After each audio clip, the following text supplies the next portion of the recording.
So நம்ம chapter 78ல் இருக்கோம். ஒரு தடவை செக் பண்ணிக்கலாம். 78ல் தான் இருக்கோம். ஸோ இதில் வந்து ஜாக்ஸ்பி பார்சிங் பற்றி பார்க்கலாம். Java API for XML binding இதுக்கு பேர்.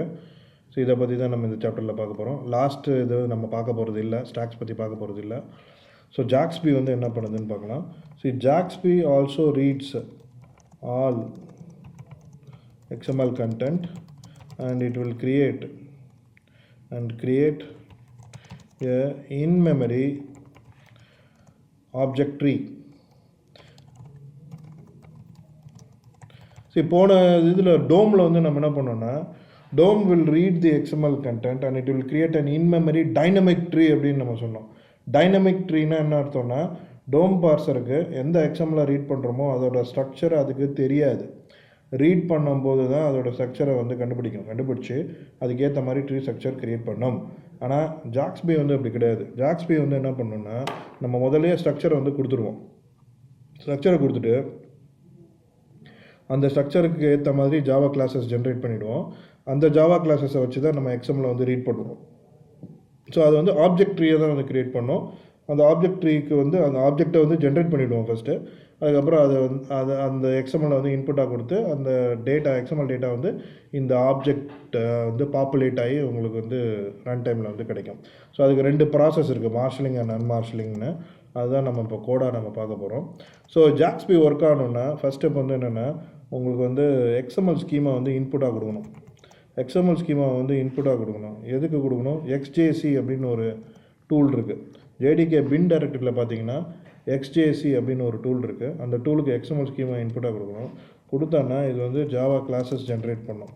அந்த ஜாவா கிளாஸஸ் தான் நம்ம யூஸ் பண்ணி அந்த ஜாவா கிளாஸ்க்கு வந்து எக்ஸ்எம்எல் இன்புட்டாக கொடுப்போம். ஸோ அது வந்து என்ன பண்ணோன்னா ஆப்ஜெக்ட்ஸ் க்ரியேட் பண்ணி கொடுக்கும் நம்மளுக்கு.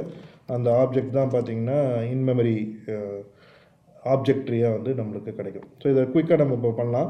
இப்போ எக்ஸாம்பிளுக்கு நான் என்ன பண்ண போகிறேன்னா, அதே W3C ஸ்கூல் இருந்தது இல்லையா, அதில் வந்து அதே எக்ஸ்எம்எல் ஸ்கீமாவை எடுத்துக்கிறேன். ஸோ இதான் என்னோடய எக்ஸாம்பிள் ஸ்கீமா. இதை வந்து ஒரு நோட் பேடில் ஸ்டோர் பண்ணிடலாம்.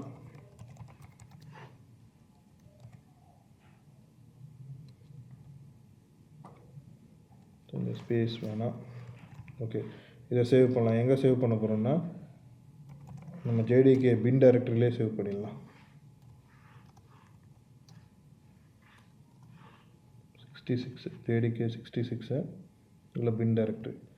ஸோ இதுக்குள்ளேயே பார்த்தீங்கன்னா இதை சேவ் பண்ணிடலாம். ஸோ நான் test.xsdன்னு சேவ் பண்ணியிருக்கேன். ஸோ எக்ஸ்எஸ்டினா ஸ்கீமா ஃபைல் இது. ஸோ சேவ் பண்ணிட்டேன். test.xsdன்னு சேவ் பண்ணியிருக்கேன். இப்போ கமாண்ட் லைனில் நம்ம அந்த இடத்துக்கு போயிடலாம். இது வந்து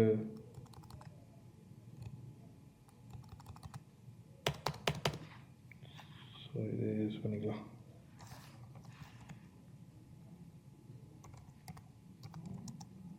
ஜாவா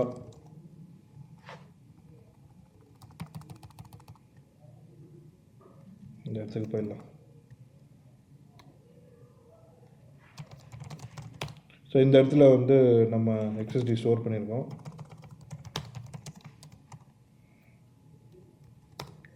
இருக்குது. இப்போ எக்ஸ்ஜேசின்ற டூல் நம்ம யூஸ் பண்ண போகிறோம். ஸோ எக்ஸ்ஜேசி டூலை நீங்கள் இன்வோக் பண்ணிங்கன்னா இந்த மாதிரி கமாண்ட் லைன் ஆப்ஷன்ஸ் வருது. ஸோ இதை வந்து எப்படி நம்ம யூஸ் பண்ண போகிறோம்னா, எக்ஸ்ஜேசி ஆப்ஷன்ஸ் என்னன்னு சொல்லிக்கணும், ஸ்கீமா ஃபைலை வந்து கொடுத்துடணும். கரண்ட் டைரக்டரியில் நம்ம ஸ்கீமா ஃபைல் வச்சுருக்கோம்.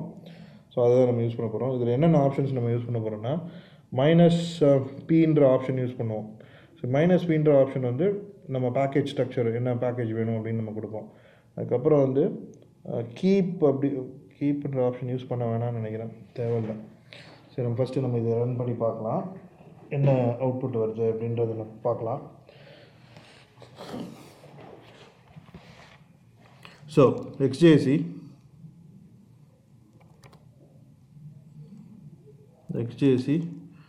டேஷ் பேக்கேஜ் இங்கே இருக்கா, டேஷ் பி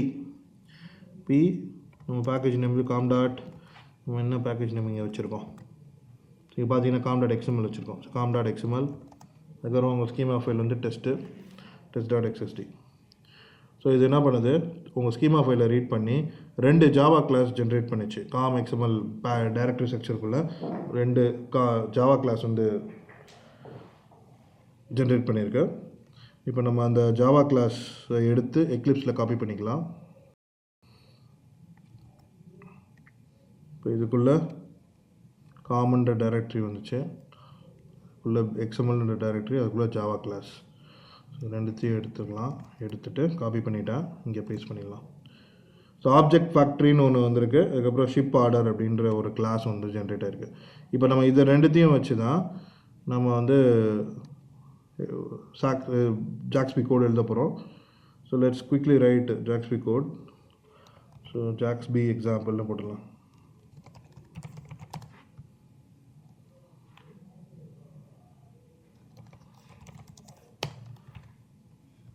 இது எக்ஸ் வந்து ஸ்மாலில் இருக்கணும்.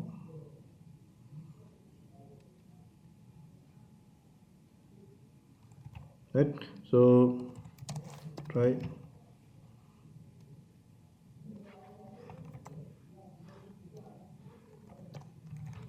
ஸோ இப்போ நம்ம வந்து மார்ஷலிங் அன்மார்ஷலிங் 2 ப்ராசஸ் பண்ணுவோம். ஸோ நான் குயிக்காக கோடு எழுதுறதுக்கு நான் இன்டர்நெட்லேருந்து எடுத்துடுறேன். ஸோ ஜாக்ஸ்பி எக்ஸாம்பிள்னு போட்டு ஏதாவது ஒரு எக்ஸாம்பிள் எடுத்துக்கலாம். எம்கேஆங் சைட் நல்லாயிருக்கும். இதோ இருக்குது பாருங்கள். So marshaller will convert XML into Java object. So first நம்ம அதை பண்ணிடலாம். ஸோ இப்போ நம்மளோட டார்கெட் ஃபைல் நம்ம வந்து எந்த XML-ஐ வந்து ரீட் பண்ணணும் அப்படின்னு நம்ம சொல்லணும். ஸோ நம்மளோட W3 ஸ்கூல்ஸ்லேருந்து நம்ம XML-ஐயும் எடுக்கணும். இந்த XML-க்கு தானே நம்ம ஸ்கீமா எடுத்தோம். ஸோ அந்த XML-ஐயும் நம்ம ஸ்டோர் பண்ணிடலாம் ஒரு இடத்துல. அதையும் டெஸ்ட் XML-னு நான் இங்கேயே ஸ்டோர் பண்ணிடுறேன், எங்கேயாச்சும் ஒரு இடத்துல சோர்ஸ்குள்ளே வச்சிடுறேன். New file test dot XML இதுக்குள்ளே போட்டுடலாம். ஸோ இதுக்குள்ளே அந்த மேலே அந்த ஸ்கீமா அதெல்லாம் எடுத்துடலாம். இதெல்லாம் தேவையில்லை, இது தேவையில்லை, இது எடுத்துடலாம். So XML போட்டாச்சுங்க. இப்போ இந்த XML தான் நம்ம ரீட் பண்ண போகிறோம். இதோட பாத் நம்ம எடுத்துக்கலாம். ஸோ இதோட பாத் இங்கே இருக்குது.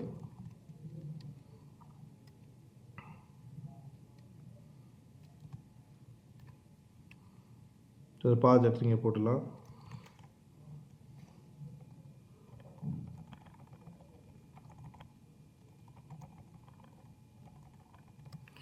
ஸோ பாத் போட்டாச்சு. ஸோ அதுக்கப்புறம் வந்து ஜாக்ஸ்பி கான்டெக்ஸ்ட் க்ரியேட் பண்ணோம். இந்த ஜாக்ஸ்பி கான்டெக்ஸ்ட் வந்து எந்த கிளாஸ்க்கு க்ரியேட் பண்ணணும் அப்படின்னு நம்ம சொல்லணும். கஸ்டமர் கிளாஸ்க்கு நம்ம பண்ண போகிறதில்ல, நம்மளோட ஷிப் ஆர்டர் கிளாஸ்க்கு தான் நம்ம பண்ண போகிறோம். ஸோ ஷிப் ஆர்டர் கிளாஸ்க்கு. ஸோ இது வந்து ஜாக்ஸ்பி கான்டெக்ட் க்ரியேட் பண்ணிச்சு. ஜாக்ஸ்பி கான்டெக்ட்லேருந்து நீங்கள் 2 விஷயம் க்ரியேட் பண்ணலாம். மார்ஷலர் க்ரியேட் பண்ணலாம், அன்மார்ஷலர் க்ரியேட் பண்ணலாம். So marshaller will convert XML into your Java object. இல்லை அது கன்ஃபார்ம் பண்ணிக்கலாம். ஸோ இங்கே பார்த்தீங்கன்னா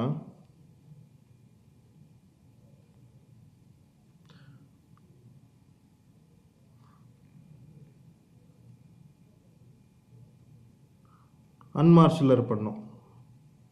ஸோ மார்ஷலர் பண்ணக்கூடாது, அன்மார்ஷலர் பண்ணோம். நேம் கொஞ்சம் கன்ஃபியூஷனாக இருக்கும் இல்லை. ஸோ அன்மார்ஷலர் தான் என்னென்னு பார்த்தீங்கன்னா XML to ஆப்ஜெக்ட். மார்ஷலர் வந்து ஆப்ஜெக்ட் டு XML. கமெண்ட்டே போட்டுடுறோம். ரைட். ஸோ அன்மார்ஷலர் க்ரியேட் பண்ணிக்கலாம். க்ரியேட் பண்ணிட்டு அதுக்கப்புறம் இந்த அன்மார்ஷலரை பேஸ் பண்ணி அன்மார்ஷல்ன்ற மெத்தடு அதில் வந்து நம்ம சோர்ஸ் என்னன்னு சொல்லிடணும். ஸோ நம்மளோட XML ஃபைல் என்னன்னு சொல்லிடணும். இங்கே ஃபைல் தான் ஏற்கனவே இருக்கே, இந்த ஃபைல் தான் நம்ம கொடுக்கணும். இந்த ஃபைலை இங்கே பாஸ் பண்ணிக்கலாம். So this will create the ship order class. So ship order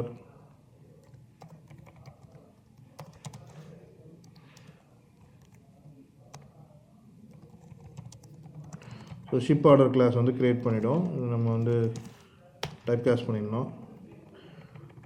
இப்போ இந்த ஷிப் ஆர்டர்லேருந்து நம்ம ஏதாவது ஒரு டேட்டா எடுத்து டிஸ்பிளே பண்ணலாம். Say for example order person John ஸ்மித்ன்னு இருக்கு இல்லையா, அதை எடுத்து நம்ம டிஸ்பிளே பண்ணலாம். ஸோ ஷிப் ஆர்டருக்குள்ளே பார்த்தீங்கன்னா எல்லாம் கெட் செட்டர் மெத்தட் இருக்கும். ஸோ ஆர்டர் பர்சன் இங்கே இருக்குது பாருங்கள், டேரெக்டாக ஸ்ட்ரிங்கு நம்மளுக்கு கிடைக்குது. ஏன்னா இது வந்து எக்ஸ்எம்எல் ஸ்கீமாவை ரீட் பண்ணி அதுக்கேற்ற மாதிரி மெத்தட்ஸை க்ரியேட் பண்ணிவிடும். ஸோ சிம்பிள் கெட்டர் செட்டர் மெத்தடில் நீங்கள் எல்லாமே பண்ண முடியும். இப்போ இங்கே வந்து 2 ஐட்டம் இருக்குது இல்லையா, இந்த ஐட்டம் வந்து கலெக்ஷனாக வந்து உங்களுக்கு ரிட்டர்ன் ஆகும். ஸோ அந்த கலெக்ஷனை நம்ம மேனிப்புலேட் பண்ணி பார்க்கலாம் லேட்டராக. ஸோ இதை ரன் பண்ணி பார்க்கலாம். இப்போது ரன் பண்ணோன்னா ஜான் ஸ்மித் வந்துடுச்சு. இப்போ நான் என்ன பண்ண போகிறேன்னா, இந்த ஐட்டமில் இருக்கிற குவாலிட்டி இருக்கு இல்லையா, இந்த குவாலிட்டியை வந்து நான் சேஞ்ச் பண்ண போகிறேன். 2வது ஐட்டம் குவாலிட்டியை சேஞ்ச் பண்ண போகிறேன். ஸோ முதல்ல இங்கே 1 இருக்குது, இங்கே நான் 1000 அப்படின்றத நான் மாற்ற போகிறேன். மாற்றிட்டு நம்ம ஜென்ரேட் பண்ணி பார்க்கலாம். ஸோ இப்போது ஷிப் ஆர்டர்லேருந்து get item returns a list of item. இங்கே வந்து return type list of item இருக்குது. அந்த லிஸ்ட் ஆஃப் ஐட்டமில் நம்ம செகண்ட் எலிமெண்ட்டை எடுக்கலாம். ஸோ செகண்ட் எலிமெண்ட்டுன்றதுனா இண்டெக்ஸ் பொசிஷன் 1 போடணும். அந்த எலிமெண்ட்டில் நம்ம செட் பண்ணுறோம். என்ன செட் பண்ணுறோம்? குவான்டிட்டி இல்லை ப்ரைஸு இல்லை நோட்டு ஏதோ ஒன்று செட் பண்ணுறோம். நம்ம குவான்டிட்டி செட் பண்ணுறோம். New big integer value, big இன்டீஜராக இருக்குது, ஒரு வேல்யூ என்னன்னு கொடுத்துருங்க, 1000 அப்படின்னு நம்ம மாற்றிட்டோம். ஸோ இப்போ 2வது ஐட்டமில் இருக்கிற குவான்டிட்டியை வந்து 1000 அப்படின்னு நம்ம மாற்றிட்டோம். இப்போ வந்து இன்மெமரி ஆப்ஜெக்ட் ஸ்ட்ரக்சரை நம்ம மாற்றிருக்கோம். அதை வந்து நம்ம எக்ஸ்எம்எல்லாக ப்ரொடியூஸ் பண்ணணும். அதுக்கு மார்ஷலர் நம்ம வச்சுருக்கோம். ஸோ மார்ஷர்லேருந்து மார்ஷல் அப்படின்ற மெத்தடை கால் பண்ணோம். கால் பண்ணிட்டு ஃபஸ்ட் எலிமெண்ட் வந்து உங்கள் ஷிப் ஆர்டரு, செகண்ட் எலிமெண்ட் வந்து ஏதாவது ஒரு அவுட்புட் ஸ்ட்ரீம் நம்ம கொடுக்கணும். ஸோ நம்மளுக்கு வந்து சிஸ்டம் டாட் அவுட்டே கொடுத்துடலாம். So that it is going to get printed in your output. இதை வந்து அழகாக ஃபார்மேட்டடாக பிரிண்ட் பண்ணுறதுக்கு ஒரு இது இருக்குது. ஸோ அதை ஃபார்மேட்டாக பிரிண்ட் பண்ணுறதுக்கு பார்த்திங்கன்னா ஒரு ப்ராப்பர்ட்டி இருக்குது. அந்த ப்ராப்பர்ட்டி கொடுத்திங்கன்னா ஸோ இந்த மாதிரி ப்ராப்பர்ட்டி செட் பண்ணணும். ஜாக்ஸ்பி ஃபார்மேட்டட் அவுட்புட் கொடுத்திங்கன்னா எக்ஸ்எம்எல் வந்து ஃபார்மேட்டடாக உங்களுக்கு வந்து பிரிண்ட் ஆகும். ஸோ இப்போ இதை ரன் பண்ணி பார்க்கலாம். ஸோ ஃபார்மேட்டடாக பிரிண்ட் ஆகிடுச்சு. இங்கே பார்த்தீங்கன்னா 2வது ஐட்டம் வந்து 1000 நம்ம மாற்றிட்டோம். ஸோ இன்மெமரி ஸ்ட்ரக்சரை தான் நம்ம சேஞ்ச் பண்ணுறோம். அது வந்து டைனமிக்காக எக்ஸ்எம்எல்லாம் சேஞ்ச் பண்ணாது, ஆட்டோமேட்டிக்கெல்லாம் சேஞ்ச் பண்ணாது. நீங்கள் தான் போய் எக்ஸ்எம்எல்ல எழுதணும். சரியா? ஸோ நீங்கள் சேஞ்ச் பண்ணிங்கன்னா இன்மெமரியில் மட்டும்தான் சேஞ்ச் பண்ணுது, எக்ஸ்எம்எல்ல சேஞ்ச் பண்ணல. இது வெரி இம்பார்ட்டன்ட். ஜாக்ஸ்பியில் டோம்லேயும் அதே மாதிரி தான். டோம்லேயும் நீங்கள் ஏதாவது சேஞ்ச் பண்ணிங்கன்னா இன்மெமரியில் தான் சேஞ்ச் பண்ணணும், எக்ஸ்எம்எல்ல போய் சேஞ்ச் பண்ணாது. ரைட்டா? ஸோ இது வந்து வெரி இம்பார்ட்டன்ட். ஸோ இப்போ இந்த இத்தினோடு ஒரு சின்ன கோடில் நீங்கள் வந்து உங்கள் எக்ஸ்எம்எல் ஃபைலை வந்து ரீட் ரைட் வந்து உங்களால் பண்ண முடியுது. இது பார்த்தீங்கன்னா எக்ஸ்எம்எல் ஏபிஎஸ் எதுவுமே நம்ம யூஸ் பண்ணல, ஒரு ஜாவா ஆப்ஜெக்டை வச்சு நம்ம பண்ணுற மாதிரி இருக்குது. ஏன்னா ஜாவா ஆப்ஜெக்டே அது ஜென்ரேட் பண்ணிடுச்சு இல்லையா, ஜென்ரேட் பண்ணி அதை வச்சு தான் நம்ம இந்த எக்ஸாம்பிளே நம்ம போடுறோம். So 2 concept, unmarshaller, marshaller. So XJC compiler வச்சு ஸ்கீமாவை இன்புட்டாக கொடுக்குறோம். கொடுத்து அதை வந்து என்ன பண்ணுதுன்னா ஜாவா ஆப்ஜெக்ட்ஸ் வந்து ஜென்ரேட் பண்ணி கொடுக்குது நம்மளுக்கு. அதுக்கப்புறம் அந்த ஜாவா கிளாஸஸை வந்து நம்ம வந்து யூஸ் பண்ணுறோம், ரன் டைமில் யூஸ் பண்ணி அது ஆப்ஜெக்ட் ஸ்ட்ரக்சராக வந்து நம்மளுக்கு கொடுக்குது. எக்ஸ்எம்எல்ல ரீட் பண்ணி ஆப்ஜெக்ட் ஸ்ட்ரக்சராக நம்மளுக்கு கொடுக்குது. அந்த ஆப்ஜெக்ட் ஸ்ட்ரக்சரில் தான் நம்ம இந்த சேஞ்சஸ்லாம் நம்ம பண்ணுறோம். ரீட் பண்ணோம், ரீட் பண்ணிக்கலாம், சேஞ்சஸ் பண்ணிக்கலாம். சேஞ்ச் பண்ண ஆப்ஜெக்ட் ஸ்ட்ரக்சரை நம்ம மறுபடியும் மார்ஷல் பண்ணணும். மார்ஷல் வந்து நம்ம திருப்பியும் ரைட் பண்ணுறோம், எக்ஸ்எம்எல்லாக ரைட் பண்ணுறோம். So this is how JAXB process is all about. Last one இதில் வந்து பார்த்தீங்கன்னா ஸ்டாக்ஸ்ன்னு இருக்குது. StAX stands for streaming API for XML. So இதை பற்றி நம்ம வந்து தெரிஞ்சுக்கணுன்னு அவசியம் இல்லை. பட் ஒரே ஒரு இது வந்து என்னென்னா, இது வந்து ஹைப்ரிட் அப்ரோச்சு. ஸோ இது வந்து என்ன பண்ணணும்னா ரீட் ரைட் எல்லாமே நீங்கள் பண்ண முடியும். ஸோ இதில் வந்து இன்னும் ஒரு முக்கியமான கான்செப்ட் என்னென்னா, எக்ஸ்எம்எல் ஃப்ராக்மெண்ட்ஸ் நீங்கள் வந்து ஹேண்டில் பண்ண முடியும். ஸோ ஃப்ராக்மெண்ட்ஸ்னால் என்ன அர்த்தம்னா, ஒரு பெரிய எக்ஸ்எம்எல் ஃபைல் இருக்குதுன்னு வச்சுக்கோங்க. ஸோ ஒரு 1 GB ஃபைல் இருக்குது, அதில் வந்து நான் வந்து ஒரு 1 KB கண்டென்ட்டை மட்டும் நான் வந்து பார்ஸ் பண்ணி ரீட் ரைட் பண்ணணும் அப்படின்னு நினச்சிங்கன்னா உங்களால் பண்ண முடியும். ஸோ மிச்ச கண்டென்ட்டெல்லாம் விட்டுட்டு நீங்கள் வந்து இந்த டேக்கை மட்டும் நீ எடுத்துக்கோ, இந்த டேக்கு அதோட சைல்டை மட்டும் எடு, அதை மட்டும் பார்ஸ் பண்ணி அதை வந்து அப்டேட் பண்ணு, டெலிட் பண்ணு, அந்த மாதிரி நீங்கள் பண்ண முடியும். எக்ஸ்எம்எல் ஃப்ராக்மெண்ட் பேஸ் பண்ணி நீங்கள் பண்ண முடியும். So streaming API for XML ரீசெண்டாக ரிலீஸ் ஆச்சு. 2006 7 தான் இது ரிலீஸ் ஆச்சு. So this is all about the XML parsing APIs what we have. So next சாப்டரில் நம்ம JVM இன்டர்னல்ஸ் பற்றி பார்க்கலாம்.